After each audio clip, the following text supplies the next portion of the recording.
किस order order के against आए हैं आप? सर 20,000 रुपये महीने का हाँ। मेंटेनेंस अवार्ड हुआ है अच्छा, आगे। बच्चे के लिए, हाँ। उसके खिलाफ है। माननीय, मेरे द्वारा जब विचारण न्यायालय के समक्ष भरण पोषण की याचिका प्रस्तुत की गई तो पत्नी का मेंटेनेंस निरस्त कर दिया गया, बच्चे का 20,000 अलाउ किया गया। उससे व्यथित हैं आप? जी माननीय। पत्नी को नहीं मिला इसलिए व्यथित हैं आप? जी। तो आपको ज्यादा हो गया? जी, अमाउंट ज्यादा हो गया जी। तो मतलब दोनों रेलवे में एम्प्लॉय हैं, पति पत्नी दोनों? दोनों। मेरा दूसरा सबमिशन ये है कि इन्होंने 12,300 रुपये महीना मांगा और कोर्ट ने इनको 20,000 रुपये महीना दिया। तो कोर्ट को पावर नहीं है सब में कहे? नहीं, पर सर जो मांगा नहीं। हाँ, बहुत सारे मामले ऐसे हैं कि जिन्होंने मांगा उसे ज्यादा मिल गया। सर, कोर्ट के पावर को तो मैं कह नहीं सकता कुछ भी। माननीय, छोटे से बयान है, थोड़ा पढ़ना चाहता हूँ। हाँ हाँ बिल्कुल। आवेदक क्रमांक 2 शुभ वर्तमान में मेरे साथ निवास कर रहा है और उसकी आयु लगभग 11 वर्ष है। हमारा पुत्र शुभ वर्तमान में Saint Joseph convent school Ratlam में कक्षा 4 में अध्ययनरत है। मैं अपने पुत्र शुभ की स्कूल की फीस देती हूँ जो वर्तमान में लगभग 27,500 वार्षिक होती है। सर इसको अगर 12 से करेंगे तो 2,300 रुपये महीना हुआ। इसके अतिरिक्त उसके स्कूल आवागमन, यूनिफॉर्म, किताबों का खर्चा अलग से होता है जो फीस के अतिरिक्त लगभग 5,000 रुपये प्रतिमाह होता है। एवं हमारा पुत्र शुभ मेरे साथ ही किराए के मकान में निवास करता है एवं शुभ के खाने पीने अन्य गतिविधियों में लगभग 5,000 रुपये खर्च होता है। तो कुल इन्होंने इस तरह से 12,300 रुपये महीना मांगा है। इसके अतिरिक्त मैं भी अपने ऊपर राशि व्यय करती हूँ जो लगभग 15 से 20,000 रुपये प्रतिमाह हो जाती है क्योंकि मैं रेलवे में नौकरी करती हूँ और मुझे कार्यालय आना जाना पड़ता है एवं गृह कार्य हेतु नौकरानी भी रखी है।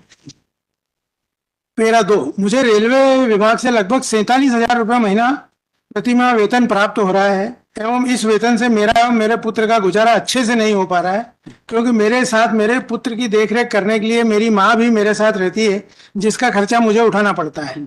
मैं अपने पुत्र शुभ को अच्छे से पढ़ाकर बड़ा आदमी बनाना चाहती हूँ एवं स्कूल में प्रतिवर्ष फीस बढ़ जाती है। मुझे अपने एवं अपने पुत्र शुभ के भरण पोषण व्यय हेतु क्रमशः 30,000 रुपये एवं 20,000 रुपये प्रतिमाह, इस तरह कुल 50,000 रुपये प्रतिमाह की आवश्यकता है जिसे देने के लिए अनावेदक सक्षम है। अनावेदक भी रेलवे विभाग में सीनियर यंत्री के पद पर मुंबई में पदस्थ है एवं अनावेदक को समस्त कटौती के बाद 74,500 रुपये वेतन प्राप्त होता है। अनावेदक का वेतन पत्रक प्रदर्श P1 है एवं मेरा वेतन पत्रक प्रदर्श P2 है। मुझे निश्चित रूप से नहीं मालूम कि फ्लैट में कौन रहता है, परंतु मैं 2-3 बार सोसाइटी में गई थी तो मकान में ताला लगा था एवं चौकीदार ने बताया कि फ्लैट में 3 लोग किराए से रहते हैं। इस तरह अनावेदक फ्लैट से भी आय अर्जित कर रहा है। क्रॉस देखें सर, मुझे रेलवे विभाग से मकान भाड़ा 2,425 रुपये प्राप्त होता है। मैं मकान किराया 20,000 रुपये प्रतिमाह देती हूँ। मैंने किराए का अनुबंध लिखित में किया है। यह सही है कि मैंने वर्तमान प्रकरण में प्रस्तुत नहीं किया है। यह कहना गलत है कि मकान का किराया 20,000 रुपये प्रतिमाह नहीं देती हूँ। यह सही है कि प्रतिमाह मुझे प्राप्त होने वाले वेतन में वृद्धि होती है। प्रत्येक वर्ष लगभग 1,000 रुपये वेतन में वृद्धि होती है। यह बात सही है कि अनावेदक मुंबई के फ्लैट की मासिक किस्त 16,400 रुपये देता है एवं सोसाइटी को मकान के मेंटेनेंस हेतु 2,700 रुपये प्रतिमाह देता है। यह भी सही है कि अनावेदक महानगर पालिका मुंबई को मकान का टैक्स 800 रुपये प्रतिमाह अतिरिक्त देता है। यह कहना गलत है कि अनावेदक प्रतिमाह मकान की सफाई हेतु 1,000 रुपये व्यय करता है। पैरा 9 सर, यह कहना सही है कि अनावेदक पर अपने माता पिता का भी दायित्व है। यह कहना सही है कि अनावेदक नियमित रूप से अपने माता पिता को धनराशि देता है। स्वतः कहा कि अनावेदक की मां शासकीय सेवा में होकर आय अर्जित करती है। यह कहना गलत है कि मैं ऊपर प्रतिमाह 20,000 रुपये व्यय नहीं करती हूँ एवं मैंने घर में कोई नौकरानी भी नहीं रखी है। यह कहना गलत है कि मैं उभय पक्ष के पुत्र की पढ़ाई लिखाई के अतिरिक्त अन्य गतिविधियों से 5,000 रुपये प्रतिमाह व्यय करती। इसके बाद सर 14 नंबर देखें, ये 13 नंबर देखें। यदि अनावेदक हमारे पुत्र शुभ को अपने साथ रखकर उसकी पढ़ाई लिखाई भरण पोषण करना चाहे तो भी मैं अनावेदक को पुत्र देने के लिए तैयार नहीं हूँ। यह बात सही है कि अनावेदक ने हमारे पुत्र की संरक्षा प्राप्ति हेतु न्यायालय में आवेदन भी दिया है। स्वतः कहा कि मैंने भी इसी तरह का आवेदन दिया है कि अनावेदक समय समय पर अपने पुत्र से मिल सकता है। इसके बाद सर काइंडली 15 जो आखिरी है वो देखें। यह सही है कि रेलवे विभाग मेरे पुत्र की शिक्षा हेतु 3,000 रुपये देती है। स्वतः कहा कि मुझे अपने पुत्र को और अधिक अच्छे स्कूल में पढ़ाना है। तो सर इस तरह से इस सारी का कैलकुलेशन करेंगे तो इनको 5,425 रुपया रेलवे से मिलता है पुत्र की शिक्षा और मकान भाड़े के लिए, और 12,300 रुपये इन्होंने मांगे हैं। ये 5,000 कहते 3,000 ये हो गया, और जी 5,400 कैसे होगी? हाँ, 5,425, 2,425 जो है भाड़ा, और 3,000 रुपये महीना बच्चे की एजुकेशन का, ऐसा इनको 5,425 रुपये मिलते हैं। तो मेरा निवेदन ये था सर कि इस तरह से जो बाइफरकेशन करने के बाद नतीजा आता है, इसके हाथ में अगर 20,000 रुपये हमारे से दिलाए जाए, 5,000 रुपये वो, 25,000 रुपये महीना आता है, और 47 से 50,000 रुपये महीने की इसकी खुद की आमदनी है, और कोई लाइबिलिटी नहीं है सिवाय बेटे के। अच्छा सर, इसकी लाइबिलिटी के बारे में कोर्ट ने, ऑनरेबल कोर्ट ने 17 में आप देखें सर जजमेंट के डिस्कस किया है।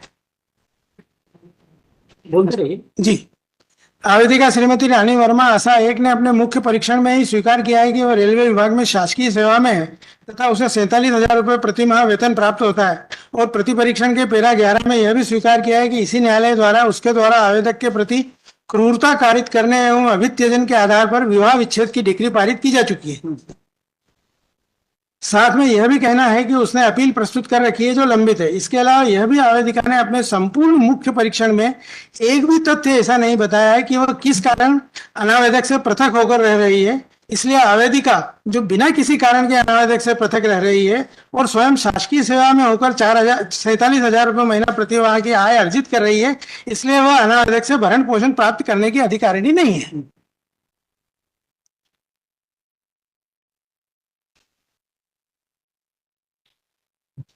अब सर इस संबंध में जो मजिस्ट्रेट महोदय ने जो कैलकुलेशन किया उसमें उनको ये देखना था कि जो क्लेमेंट है, जो प्रार्थी है, उनकी आय कितनी है, और उसको उसमें एडजस्ट करने के बाद वो अपना निर्णय लेने के लिए मजिस्ट्रेट महोदय इम्पावर्ड है। साथ ही सर उसमें यह भी कहा है कि ये मैं पेश कर रहा हूँ कि लग्जरियस लाइफ के लिए भरण पोषण नहीं है। भरण पोषण आपको अपनी वेग्रेंसी को दूर करने के लिए मिलता है, जो कि मैंडेटरी, मतलब जो जरूरी है। अब सर इन्होंने अभी रिसेंट बलेनो खरीदी है, they are enjoying luxurious life, और हमसे मेंटेनेंस मांग रहे हैं। और कुछ सर इसके अलावा ये खुद भी आया है, इसकी स्थिति को 1-2 मिनट आप सुन लें तो। नहीं नहीं, बिल्कुल नहीं सुनेंगे जी। What for you are here? जी जी। After spending such time and you नहीं, sir. That he should be here. जी। I am sitting hardly here. जी जी हाँ जी हाँ। अब सर इसके बाद जो स्थिति है वो ये है कि आज रानी वर्मा को करीब 25,400 मिल रहे हैं। तो मेरा आपसे निवेदन जो करबद्ध है वो ये है कि इसको सर रिड्यूस करके रीजनेबल किया जाए, या जितना मांगा है उतना दिया जाए। नेक्स्ट। जी मैम। माननीय सर्वप्रथम मेरे द्वारा 125 का जो आवेदन प्रस्तुत किया गया उसमें मेरे द्वारा राशि ₹50,000 की मांग की गई मेरे व मेरे पुत्र के लिए। इसमें माननीय इन्होंने जो अभी कथन पढ़ के बताया, उन कथनों में भी जो रानी वर्मा के कथन हुए हैं, तो उसमें इन्होंने पैरा नंबर 3 में स्पेसिफिक बताया कि मैं अपने पुत्र शुभ को अच्छे से पढ़ाकर बड़ा आदमी बनाना चाहती हूँ एवं स्कूल में प्रतिवर्ष फीस बढ़ जाती, मुझे अपने पुत्र शुभ भरण पोषण हेतु क्रमशः 30 और मुझे 20,000, इस प्रकार कुल 50,000 रुपए चाहिए। अब माननीय इनके आय के संबंध में, ये रेलवे में इंजीनियर हैं और आपने अपनी आपका ऐसा कहना कि जो आपने मांगा था उससे ज्यादा का ऑर्डर हो गया, सही है? नहीं, गलत, टोटली रॉन्ग माननीय। मैंने 50,000 रुपए मांगे, मुझे 20,000 ही मिले, और 50,000 का मेरा आवेदन है, और मेरे पैराग्राफ नंबर अपने कथन के 3 में स्पेसिफिक बताया कि मुझे 50,000 रुपए में 20। हाँ ठीक है, और कुछ? अब माननीय इनके जो कथन हुआ है, इनके कथन का पैराग्राफ नंबर 7, इसका सुनील जी का मानी अनावेदक का।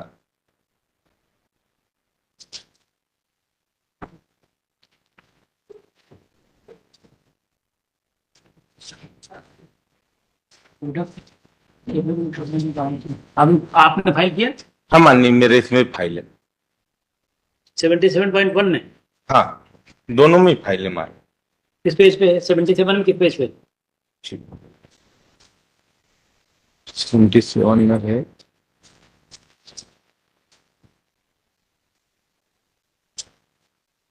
पेज नंबर 32 माननीय। Page number 32। हाँ, सुनील वर्मा जी माननीय। 32 माननीय, पैराग्राफ नंबर 7।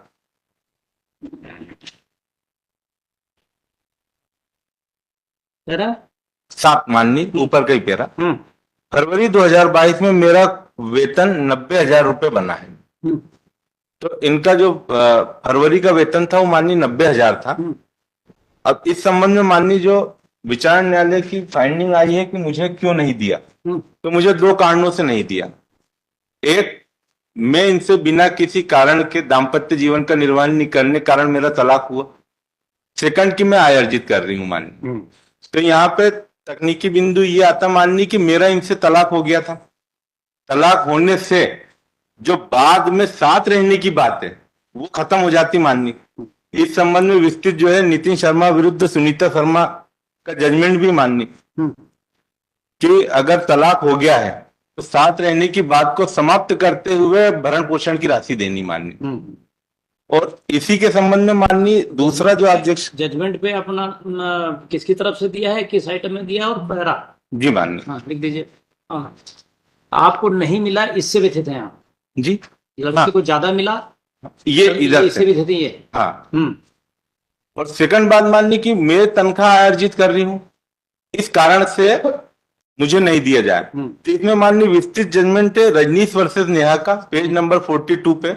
यदि पेज नंबर और पैरा दोनों? जी माननीय। आय इनकम भी है तो भी अपनी लाइबिलिटी से मुक्त नहीं हो सकते ये, और इनको पेमेंट देना पड़ेगी। थर्ड माननीय, कितना देना है,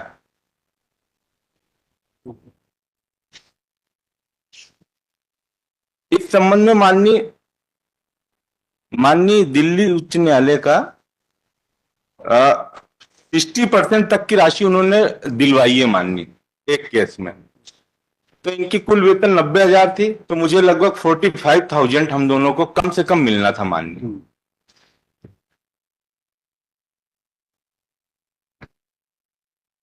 और कुछ?